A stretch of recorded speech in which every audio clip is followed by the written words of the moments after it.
জামাই দেখতে পাচ্ছি এই যে টানতে টানতে নিয়ে গেছে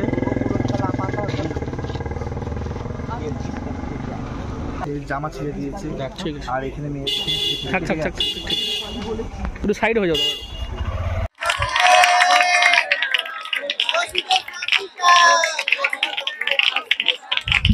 এলাকা দখল নিয়ে দুই বৃহন্নলা গোষ্ঠীর সংঘর্ষ, ঘটনায় আহত বেশ কয়েকজন। জানা যায় দোষীদের শাস্তির দাবিতে অভিযোগ দায়ের করা হয় ডানকুনি থানায়, তবে এখনো অধরা অভিযুক্তরা। এর মধ্যে থানায় অভিযোগকারী বিভাস সমাদ্দার সহ সিঙ্গুর গোষ্ঠীর একাধিক বৃহন্নলার অভিযোগ ডানকুনি টোলে গেলে ক্রমাগত প্রাণনাশের হুমকি দেওয়া হচ্ছে কোন্নগর গোষ্ঠীর বৃহন্নলাদের পক্ষ থেকে। প্রাণনাশের ভয় কিছুদিন বন্ধ রাখতে হয়েছে পেশা।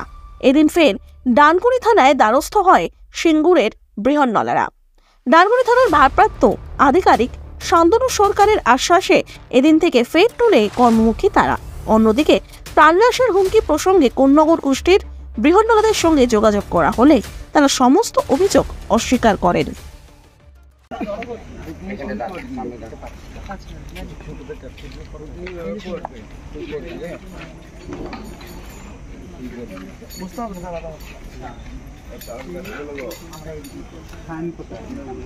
এই আর ছল্লাওয়ালিরা কেউ আসে এখন ওর ব্ল্যাক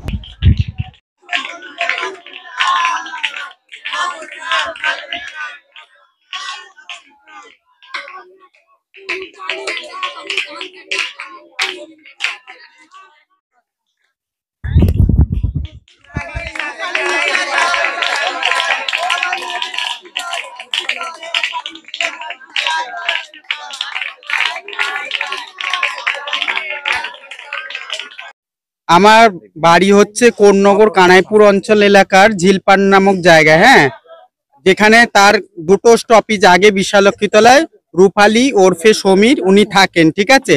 আমার থ্রেট এটা এসছে যে যেই ছেলে আমাদের কমিউনিটির গাড়ি চালায়, যে আমার সঙ্গে থাকে আমার বাড়িতে, তার নাম নাজিম শেখ ওরফে সূর্য, ওকে বিনা কারণে রূপালী হিজড়ে ওকে ঘর থেকে সিভিক দিয়ে ওকে তোলা করিয়েছে। এমনকি আমার পরিবারের, আমার তো বাবা নেই, আমার বৃদ্ধা মা, না এরকম ঠেট আসছে, আমরা একদম কাজে যেতে পারছি না, ঘরে বসে আছি সবাই আমরা।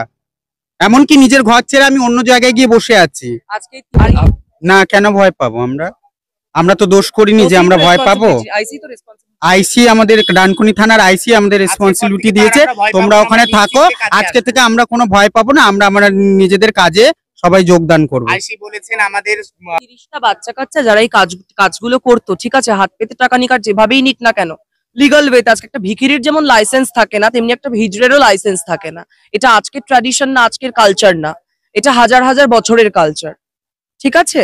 আজকে এরা যতক্ষণ না পর্যন্ত ইল্লিগাল কোনো কিছু করছে ততক্ষণ পর্যন্ত এদেরকে ওঠানোর রাইট কারোর নেই।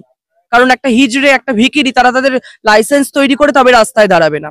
এই 30টা বাচ্চা কাচ্চা আজকে যারা, তাদের প্রত্যেকের বাড়িতে কারোর ক্রিটিক্যাল অসুখ রয়েছে, কারোর ক্রিটিক্যাল অবস্থা রয়েছে, কেউ খেতে পাচ্ছে না, তারা যদি আজকে চুরি ছাত্রামি অন্য কোনো রাস্তা নেয়, সেই রেসপন্সিবিলিটিও কে নেবে সেটা যেন এই ডানকুনি থানাই ঠিক করে দেয়।